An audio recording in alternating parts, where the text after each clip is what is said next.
The first night it happened, she didn't think much of it. Just the quiet hiss of water running behind a closed bathroom door at nearly midnight, a time he was usually asleep before his alarm for the early shift. But that night, Mira woke to the strange glow under the bathroom door, a thin strip of pale light cutting through the darkness like something trying to reveal itself. She lay still for a moment, listening to the rhythm of the water, trying to match it with the usual patterns she'd grown used to over the years. The tired evening showers after work, the long Sunday ones when he shaved slowly while humming old songs. But this one was different. Too quiet, too intentional, too out of place. When he finally walked out, towel wrapped tight around his waist, he didn't notice her awake. He didn't look at her at all. He just sat on the edge of the bed for a few seconds, elbows on his knees, breathing slow and heavy, like a man returning from somewhere he shouldn't have gone. She watched the droplets slide down his back, catching the dim streetlight slipping through the curtains, and something inside her folded in a way she couldn't explain. Over the next few days, the pattern repeated. He waited until she pretended to sleep. He moved with practiced care, lifting his phone, walking toward the bathroom like he was entering a confession booth. And every time, Mira lay there with her eyes closed, letting the silence fill the room around her like a fog she didn't dare push against. It was too early to draw conclusions. She kept telling herself that, clinging to logic like someone clinging to a tree branch in rising water. Maybe he was stressed. Maybe it was nothing. But the human heart has its own ears. It hears things long before the mind agrees to listen. By the fourth night, she felt the weight of something forming. The kind of weight that settles first in the chest and then in the stomach. Heavy, quiet, patient. She started observing him during the day without meaning to. The way he dried his hands a second longer than usual after washing dishes. How he tucked his phone under his thigh while watching TV. How he smiled, but didn't really smile. Almost as if his face had forgotten the muscle memory. The world had not yet named her fear, but it had begun to shape it. She tried to distract herself, cooking longer meals, reorganizing drawers, stepping out to visit her sister, but his presence followed her like a shadow. It wasn't jealousy yet, not even suspicion. More like standing on the edge of a field at dusk, unable to see what moved in the tall grass beyond, but knowing something was there. One evening, she found him staring at the bathroom mirror long after he had finished shaving. His reflection looked older, almost defeated, though he tried to hide it by straightening his posture when she entered the room. "You okay?" she asked softly. "Long day," he said. His voice wasn't cold, but it wasn't warm either. It sat somewhere in between, like a cup of tea left out too long. She nodded and moved on, not pushing. Yet inside, something tightened again. And later, when midnight returned and he slipped out of bed with the same careful silence, Mira lay awake, eyes tracing the shadows on the ceiling, counting the seconds between his steps. It was on the seventh night that she finally sat up, the air feeling too heavy to stay still in. The rain outside had started at sunset, soft at first, then growing into the kind of steady downpour that turns the whole neighborhood into an echo chamber of dripping roofs and distant thunder. She pulled her knees to her chest and listened to the water running in the bathroom. It wasn't just the sound now, it was the secrecy wrapped around it. The way his presence on the other side of that thin wall felt like a locked drawer she wasn't allowed to open. She wondered if she was overreacting. She wondered if she was imagining. She wondered if love naturally grows quieter over time, or if something else was pressing on the silence like a hand on a bruise. When he came out, she pretended again. She had become good at pretending. He slid into bed with damp hair and the faint scent of soap mixed with something she couldn't quite name. Not perfume, not familiar, just different. She wanted to ask him what brand he was using now, when he had changed it, if he had changed it. But questions can be dangerous when you're afraid of the answers. So she lay there, breathing slowly, feeling the distance between them like a thin veil she couldn't lift. The next morning, he left early for work without his usual goodbye kiss. She watched him from the bedroom window as he walked to the car, shoulders hunched against the morning drizzle. The street was quiet except for the soft patter of rain on the asphalt. He opened the car door, paused, looked around as if checking whether someone had followed him, and then quickly got in. Something snapped inside her then. Not loudly, more like the soft crack of a twig underfoot in a dense forest, where the sound disappears quickly, but the awareness remains. She realized she could no longer wait for the truth to reveal itself. She had to look for it. That evening, she greeted him normally, cooked dinner, listened to him talk briefly about work. His words had the texture of cardboard, flat, stiff, functional. She nodded in the right places, smiled when required, moved around the kitchen with a kind of quiet grace that hid the storm brewing inside her ribcage. By the time they got into bed, the rain had returned, tapping against the window like an impatient visitor. She waited, counted, listened. And when he finally rose from the bed and walked toward the bathroom with the same ritualistic quietness, she opened her eyes. But she didn't follow him that night. She wasn't ready yet. Instead, she watched the crack of light under the bathroom door, watched his shadow shift behind it, watched the faint mist drift along the floor when he opened the door at the end. She memorized every step. When he returned to bed, he whispered, "You asleep?"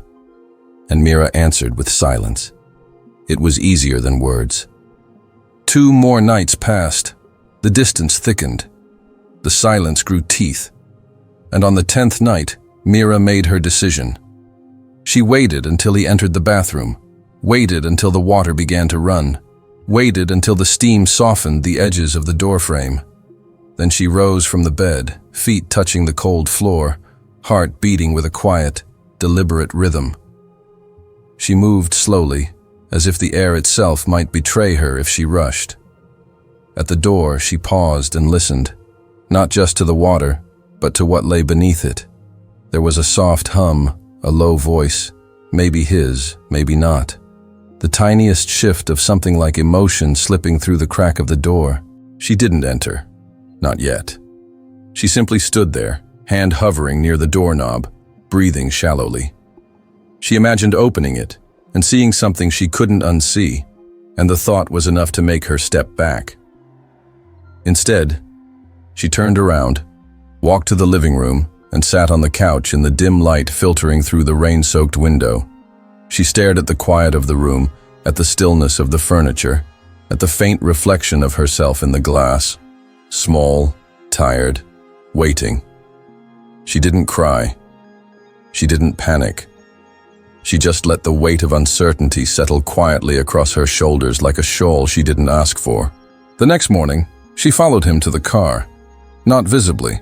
She simply walked out under the pretense of checking the mailbox, timed perfectly with his departure. She watched the way he opened the car door, the carefulness in his movements, the way he adjusted something on the passenger seat before pulling out of the driveway. The air smelled like wet earth and old secrets.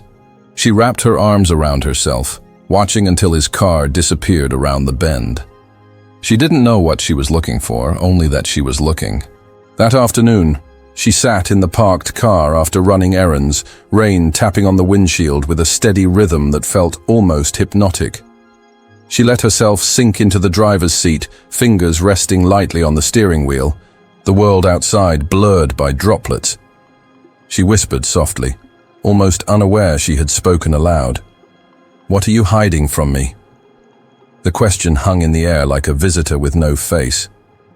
She thought about turning the key, driving to his workplace, checking if anything felt out of place. But that felt too intrusive, too premature, too desperate. Instead, she exhaled slowly, watching her breath fog the glass. The car interior felt like a confessional space, quiet, enclosed, brutally honest. She let herself feel the ache she'd been avoiding. It wasn't anger yet. It was more like standing in the doorway of something about to collapse, unsure whether to step in or step back. That night, midnight came and went. The silence stretched, For the first time in weeks, he didn't get up. He slept straight through. And somehow, that terrified her more. Because routine, even suspicious routine, was still something you could track, measure, understand. But breaking it left the air thick with implications she wasn't ready to name. She lay there for hours, staring at the ceiling, listening to the rain outside and the silence inside. At dawn, she glanced at him. His face looked peaceful, too peaceful, like someone hiding exhaustion beneath calm. She wondered what dream he was having. She wondered if she was in it. By the time evening came, she had made her decision. She would follow him the next time he left the bed at midnight. Not because she wanted to catch him, but because she needed to understand the shape of the distance growing between them. Truth, even painful truth, was easier to carry than uncertainty. And when midnight finally arrived again, when he shifted slowly, whispered something under his breath, slipped out of bed, and padded softly toward the bathroom, Mira rose too. But this time, she followed. She stood behind the cracked door, heart lodged somewhere between her ribs and her throat, listening to the faint hum behind the sound of water. And when she finally leaned forward and saw what he was doing, her breath caught, not in shock, not in anger, but in a cold, quiet, paralyzing stillness she had never felt before. She hadn't expected the room to feel so cold. The bathroom tiles, the faint curl of steam along the mirror's edge, the quiet rhythm of falling water. It all seemed ordinary at first glance. But beneath it lay a tension so sharp, it felt like stepping barefoot on broken glass. From her place near the cracked door, she could see only fragments of him, blurred by steam, his movements slow and deliberate. He wasn't just showering. There was intention in the way he reached for his phone on the counter, the way he angled the screen away from the mirror, the way his shoulders tensed as if bracing for something that wasn't physical. Mira stayed frozen, breath thin as thread, waiting for something to make sense. A soft whisper came next, his voice low, fragile, almost pleading. That was what hit her first, the tremble in his words, the intimacy buried inside them. He wasn't talking to himself. He wasn't humming. He was speaking to someone. Not loudly, not confidently, but like someone confessing into the quietest part of the night. Her fingers tightened around the doorframe, nails pressing into the wood. She leaned the smallest inch forward, enough to catch a glimpse of the blue light reflecting off his damp skin. He was holding the phone high, angling it as though showing something or someone a part of himself the world wasn't meant to see. She didn't hear the other voice. Maybe he wore earbuds. Maybe the shower masked it. But the shape of betrayal was already carving itself into her chest. Yet she couldn't look away. People talk about heartbreak like it explodes. But hers came on like frost, slowly crawling over her skin until she could barely feel her hands. She watched him whisper again, head bowed, water running over him as though trying to wash something away.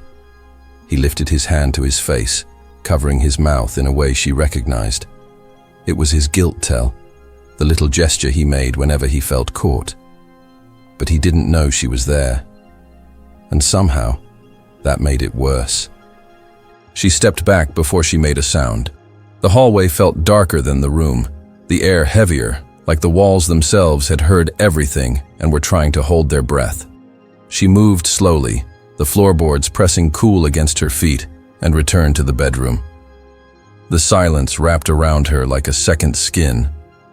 She sat on the edge of the bed, staring at the soft glow of the bathroom light spilling across the floor. Her mind was a swirl of half-formed questions. Who was he talking to? How long had this been happening?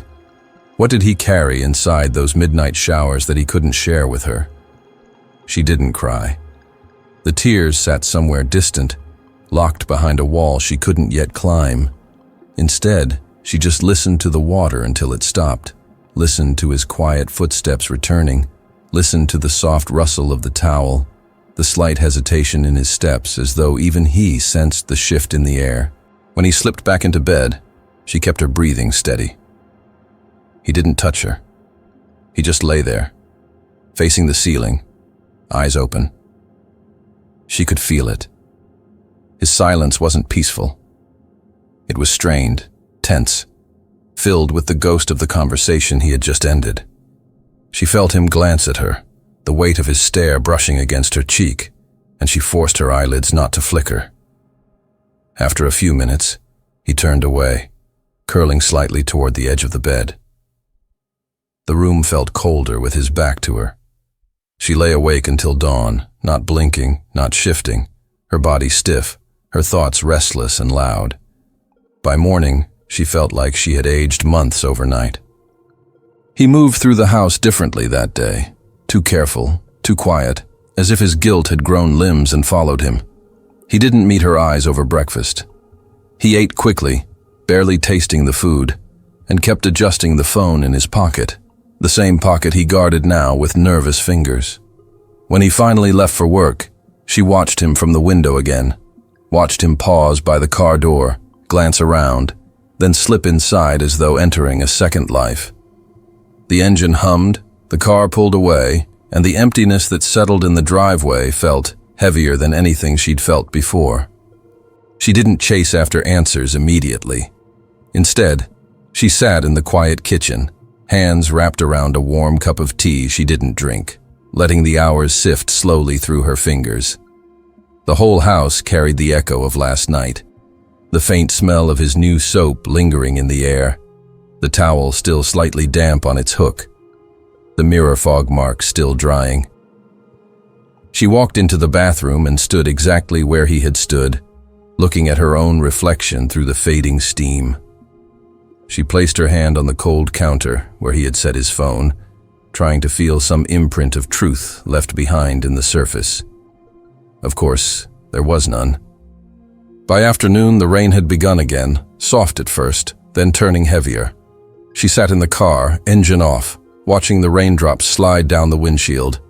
The interior felt different today, darker, closer, like the air itself knew she wasn't here to clear her mind but to gather it. She thought about the whisper she heard, the way he spoke so gently, so intimately. It wasn't the tone he used with her anymore. She exhaled softly, and the fog on the glass blurred the view outside, making everything look like watercolor. "What are you hiding that you can't show me?" she whispered into the stillness. The car didn't answer. By the time he returned home that evening, she had practiced her calm. She moved through the house with a quiet grace that masked the storm beneath her ribs. He looked at her once, twice, as though trying to see if she knew. She didn't let anything show, but the distance between them had grown a shape, solid, cold, undeniable. They spoke little over dinner. The clinking of cutlery against plates became the loudest conversation they had. At one point, he reached for the jug of water, and his hand trembled, just slightly. A detail so small it would have gone unnoticed on any other day. But Mira saw everything now. She tucked that tremble into the growing list of things he couldn't hide anymore. Night came slowly, dragging shadows across the walls. When they lay in bed, she could feel him waiting, keenly aware of her breathing, her stillness, her unspoken questions. It was almost painful, the tension hovering between their backs. And when midnight approached, she felt him shift. He paused for a long moment, as if debating with himself whether to get up at all. Her heart beat quietly but insistently. When he finally slipped out of bed, slower than usual, she waited until his footsteps reached the bathroom. She followed again. But this time, she kept a slightly wider distance, allowing the shadows to swallow her. The bathroom door was ajar by a fraction of an inch, just enough to see the glow inside. He was holding his phone before turning on the water. That small detail said everything. He lifted the device, pressed it to his ear briefly, then removed it, listening to something. Not someone's voice, something else. Maybe a recording, maybe a message, maybe memories she wasn't part of. Then he turned on the shower, letting the noise mask the sound. His shoulders slumped as the water hit him, as if he carried a burden that grew heavier with each passing night. She expected to hear whispers again, but instead, He leaned his forehead against the tiles, hand gripping the wall for support. He looked like a man drowning in choices he couldn't unmake. It wasn't the posture of someone in love with another woman. It was the posture of someone losing a battle with himself. She stepped back before he sensed her. The night pressed thick around her as she retreated to the bedroom. Her breaths trembled now, not from fear, but from the confusion circling like a storm inside her. It wasn't a clean kind of betrayal, not the simple kind told in whispered stories or angry text messages. It was something murkier, heavier, layered with secrets that weren't easily defined. She sat on the bed again, listening to the distant hum of the shower, wondering what kind of truth she was standing on the edge of. When he returned, she felt the mattress dip under his weight. He didn't whisper this time. He didn't check if she was awake. He simply lay there, soundless, still, but not asleep. She felt his hand hover for a second near her back, as if he wanted to touch her, but then pull away before contact. That almost touch cut deeper than anything she had witnessed behind the bathroom door. The hours crawled. Mira didn't sleep. She lay in the fragile space between numbness and ache, waiting for morning to draw a line she could follow.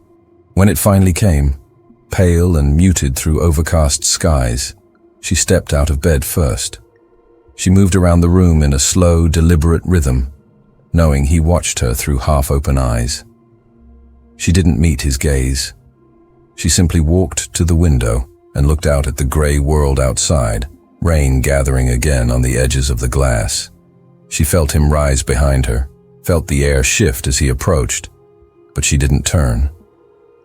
"Are you okay?" he asked softly. It was the first thing he'd said to her in days. She didn't answer.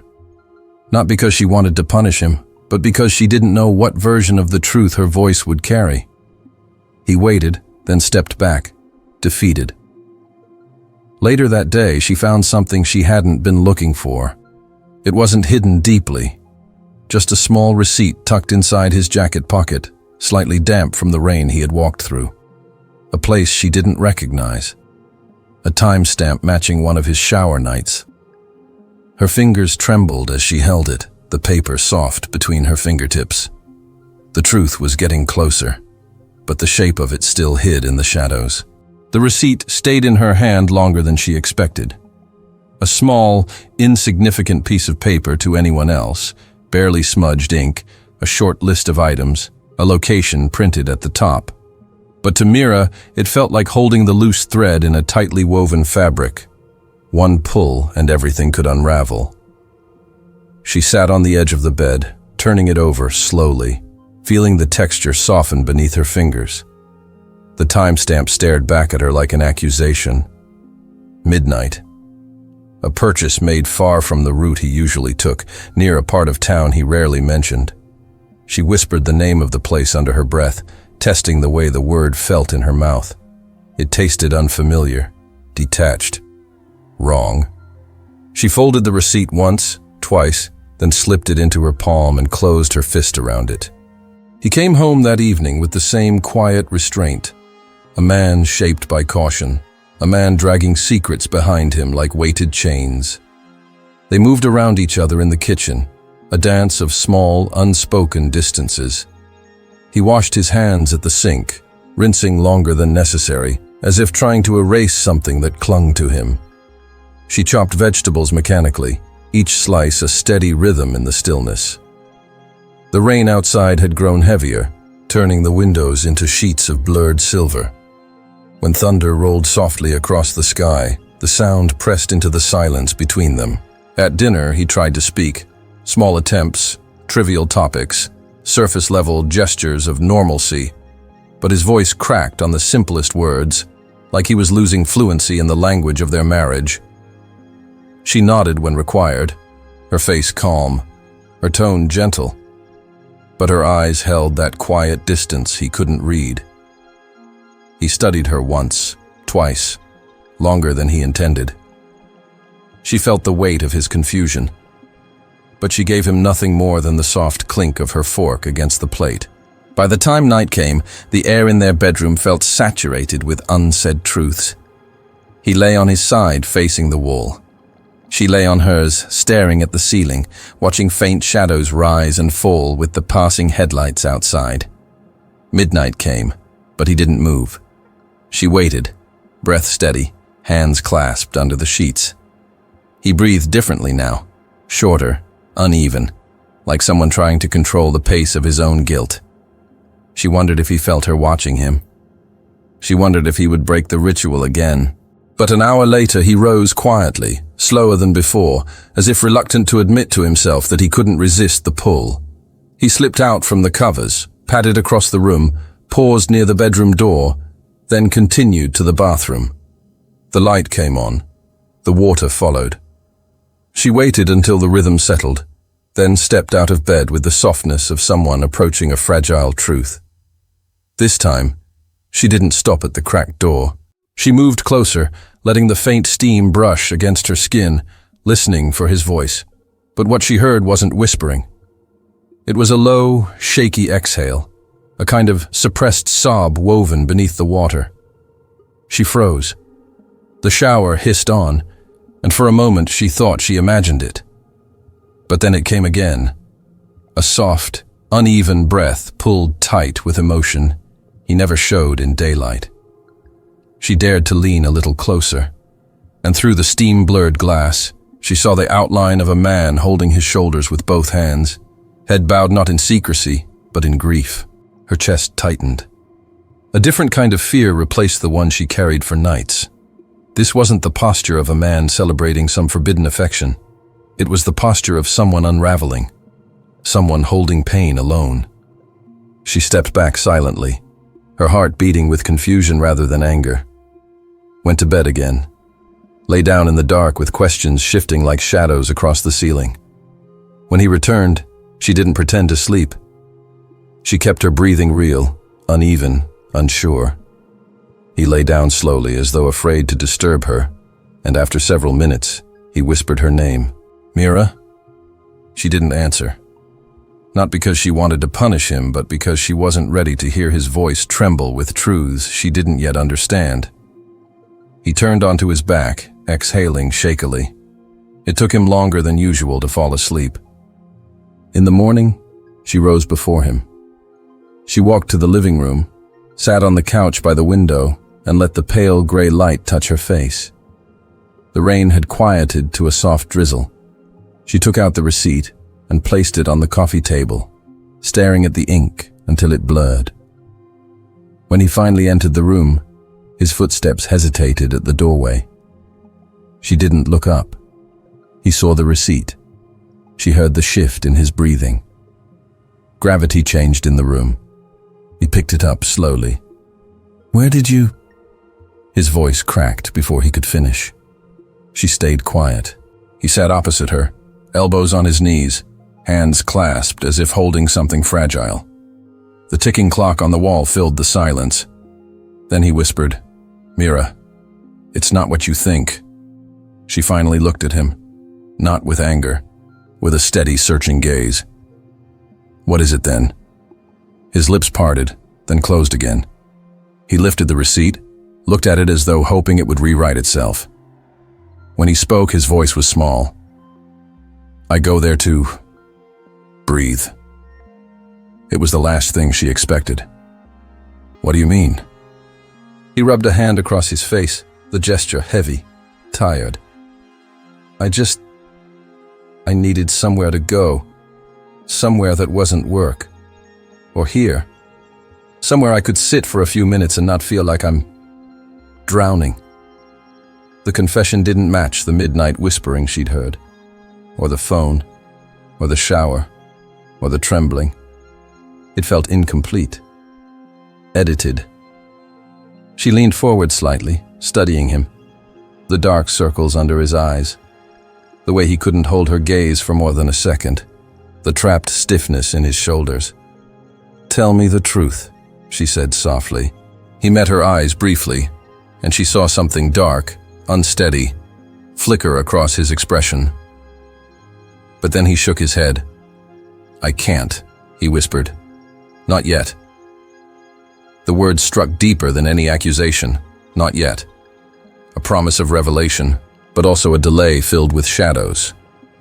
Before she could respond, his phone buzzed. A single buzz, short, controlled, like a reminder. His eyes flickered toward it instinctively, and Mira followed that flicker, noticing the way he tensed, the way he pressed the phone tighter against his thigh, the way he avoided touching it in front of her. She felt the sting of betrayal shift shape inside her. Not sharp like anger, not dull like denial, something more like knowing a storm is coming even when the sky hasn't darkened yet.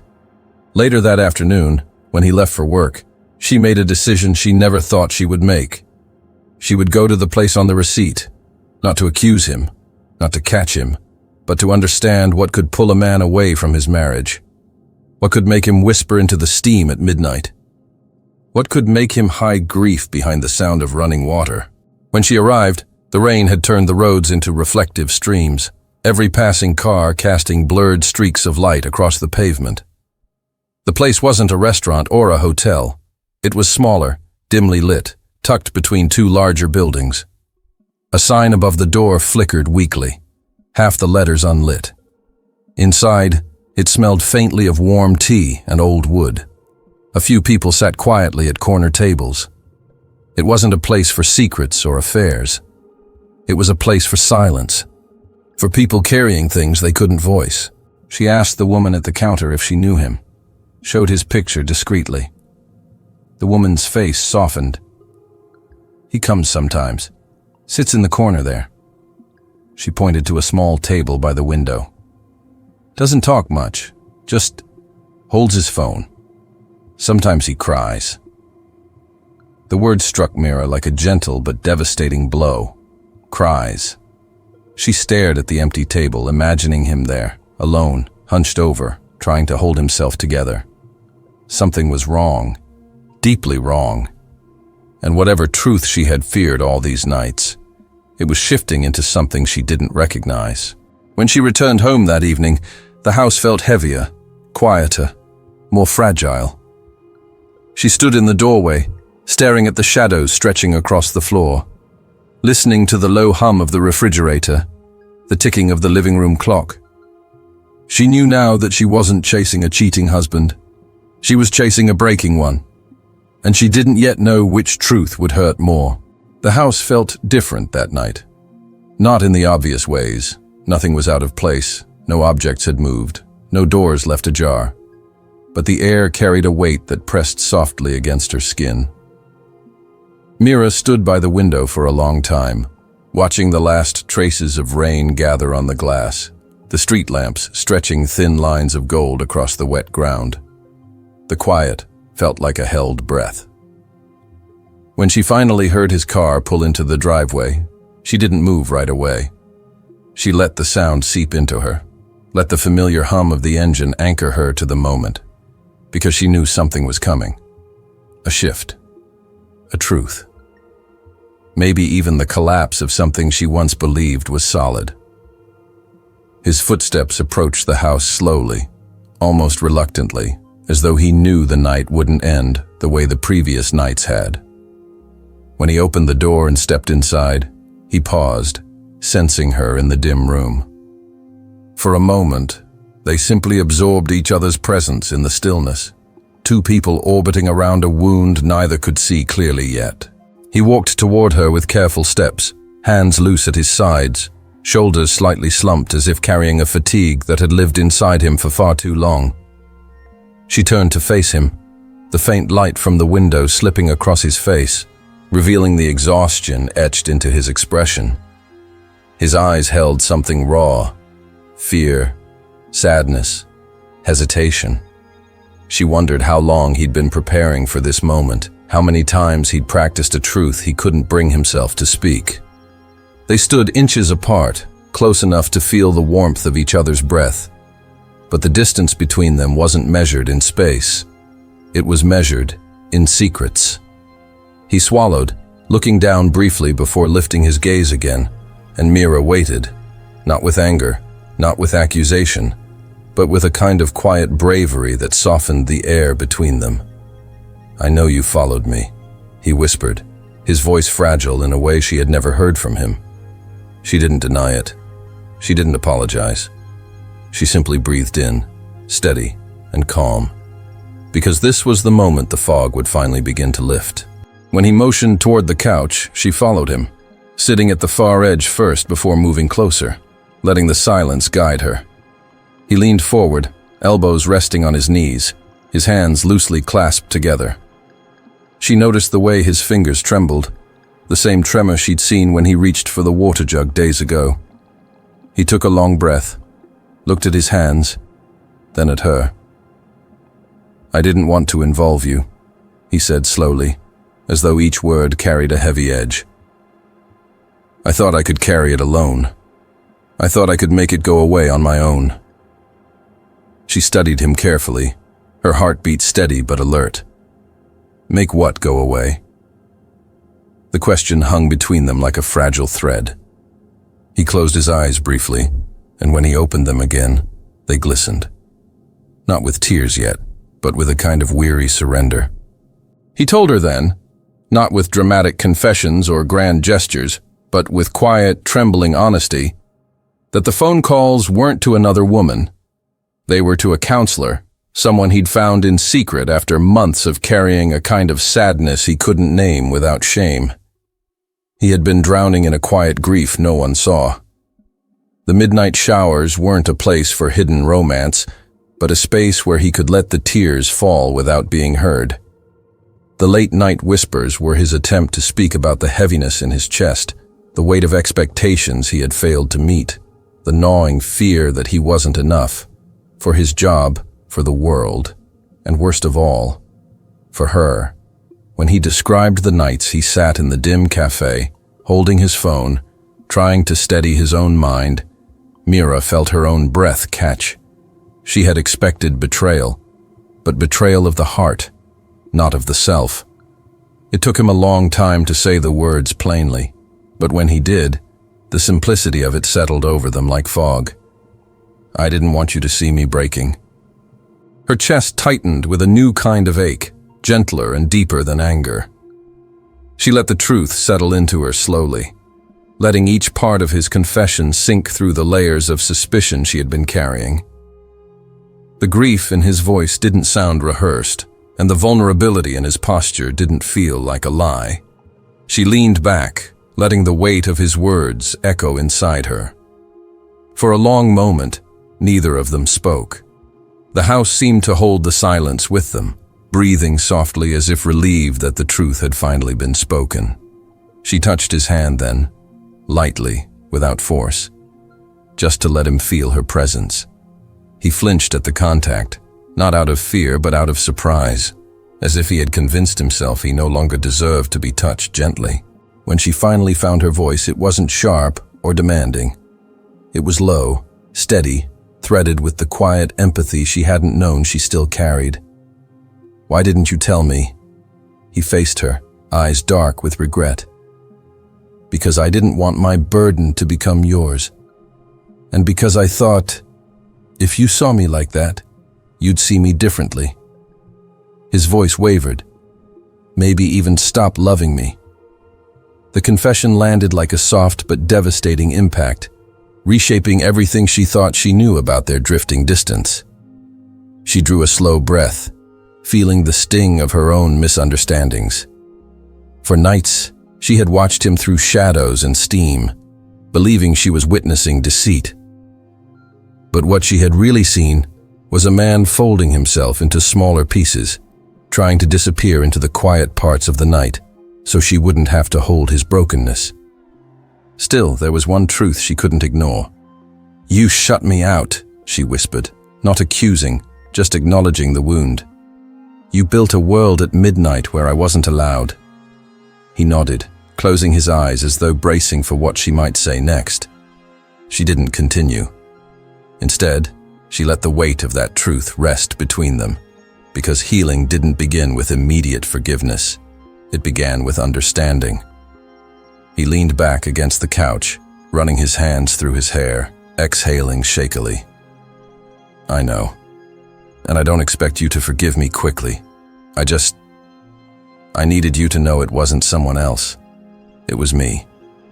And I didn't know how to ask for help."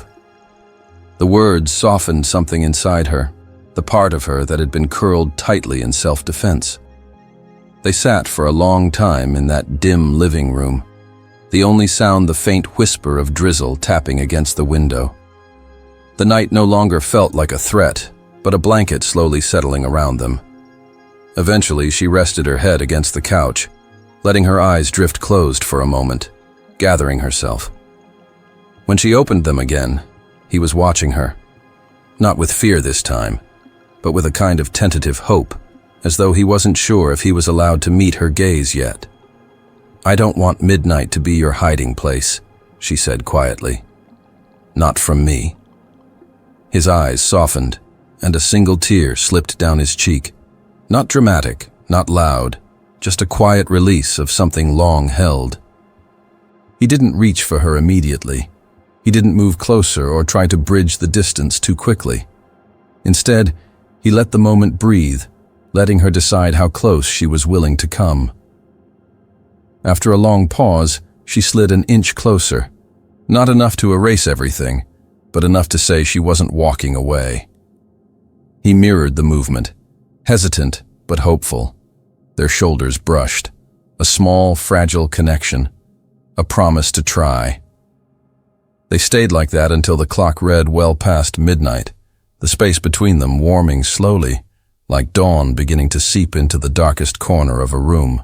Later, when they finally stood and walked toward the bedroom, there was no grand reconciliation, no dramatic embrace, just the soft, quiet decision to face the truth together. He didn't shower that night. He didn't whisper into the steam. Instead, he sat on the edge of the bed with her beside him, both of them listening to the gentle hum of the night settling outside. And for the first time in a long time, the darkness didn't feel like a place of hiding, but a space where honesty had finally found its way in. In the days that followed, things didn't transform instantly.